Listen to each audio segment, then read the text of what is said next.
这一刻，吴书同几乎立刻便下定决心，绝不能将这里的实际情况上报英主，最起码不能告诉英主这里发现了近防炮的弹头与弹壳，更不能让英主知道近防炮的弹头上还带着一个人的 DNA， 而且那个人很可能就是建功伯欧伯君。因为近防炮这东西实在太过敏感，而且在铜矿范围内发现了弹壳，就足以向英主证明这个死士驻地早就已经在自己的治下被敌人暗中控制，那样的话自己的失职就太严重了。巧的是，眼下塞浦路斯官方也打算隐瞒近防炮的消息，而且还要将整个他县区填平，这也就意味着这里发生的一切很快就会死无对证。只要自己不说，英主想来也不可能知道近防炮的存在，那样的话，关于这里究竟发生了什么，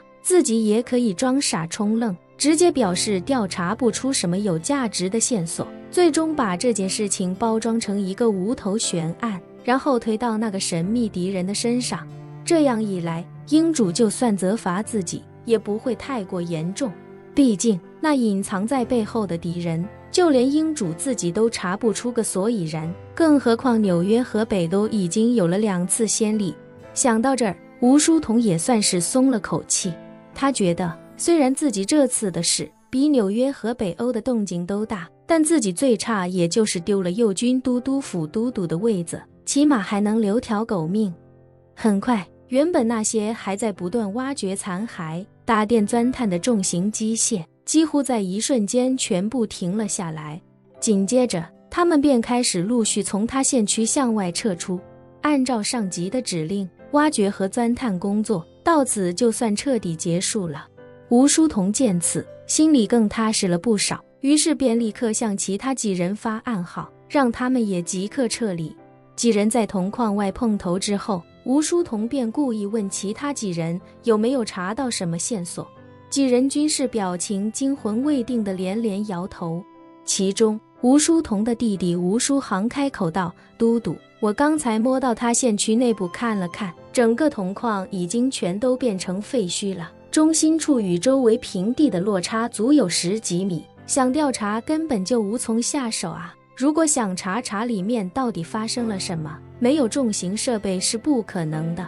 另外一人说道：可是他们现在已经开始把挖掘工具撤出去了，估计是不打算再查下去了。吴书同开口道：我刚才听他们指挥官说，他们上面有令，要在72小时之内将这里全部填平。吴书航无奈地说道：这种情况若是没有重型机械，根本就不可能查出什么线索，现在他们不查了，咱们也不可能调集设备过来接着查，等他们把这里填平，我们就更不可能查到什么线索了。没办法，吴书同故作惆怅地叹了口气，开口道：他们马上就会将他县区的人员全部撤出来，到时候我们也不可能在他们的眼皮子底下混进去找线索，而且用不能了多久，他们就会开始回填，我们已经没必要继续留在这里了，不如先撤离这里，向英主复命吧，看看英主他老人家有什么吩咐。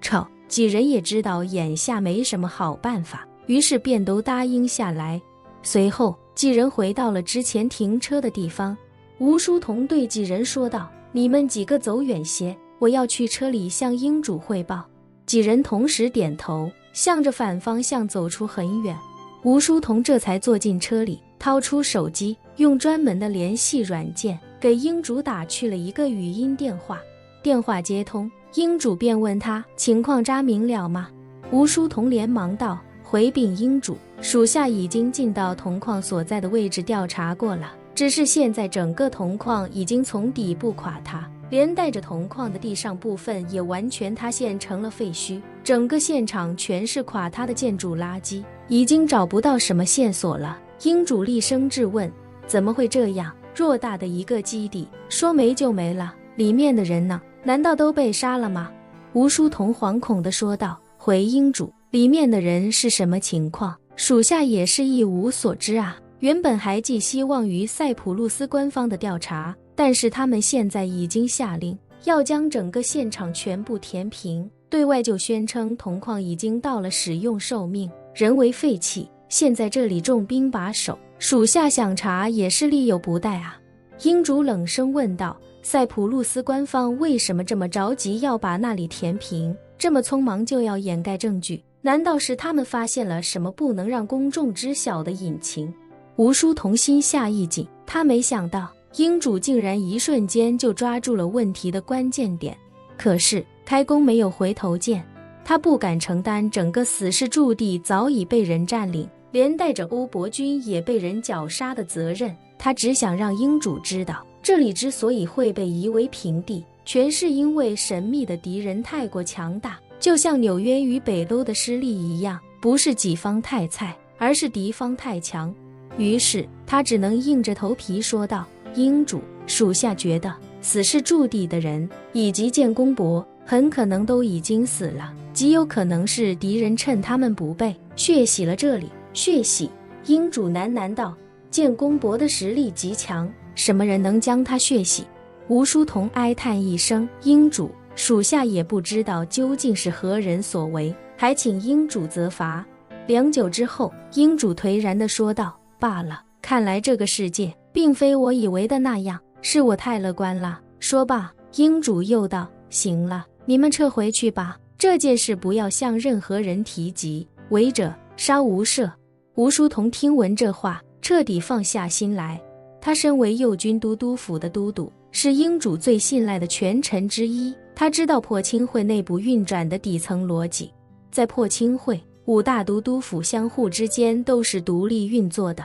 谁都不知道其他4个都督府的具体情况，不知道他们在哪，不知道他们麾下有多少人，多少个死士驻地，多少暗禁甚至化境高手。而且每个都督府内部也有着严密的信息防火墙。就拿塞浦路斯的死士驻地来说，它的日常运转完全是由死士驻地的节度使倪振宇负责，而且倪振宇只听命于吴书同。虽说土耳其的炼铜厂是他的上一级，并且负责死士驻地所有的物资以及解药配送，但他们也无权指挥倪振宇。如果土耳其的炼铜厂和塞浦路斯的铜矿同时消失，这条线自然就无人知晓了。英主让自己隐瞒这件事，目的无非就是稳住军心，让其他人对那个神秘的敌人完全一无所知。而从另一个方向看，英主既然这么说了，那应该也就是不打算再追究自己的责任了。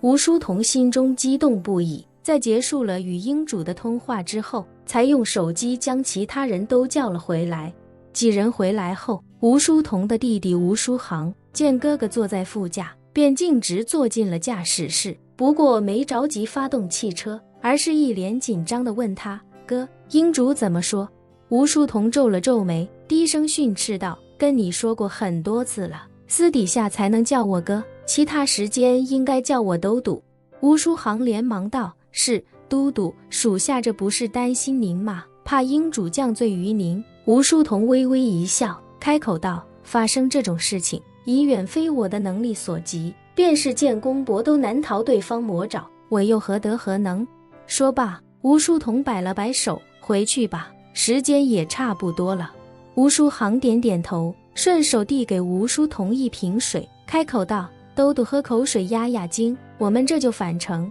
吴书同此时已经因为有了一种劫后余生感，所以整个人极度放松下来之后，也确实感觉口渴，于是便接过水去，拧开喝了几口。几秒钟后，他忽然脸色大变，死死盯着驾驶位坐着的弟弟吴书航，艰难地脱口道，书航你在水里下毒。本期视频结束，欢迎订阅我的频道，这样就不会错过精彩内容。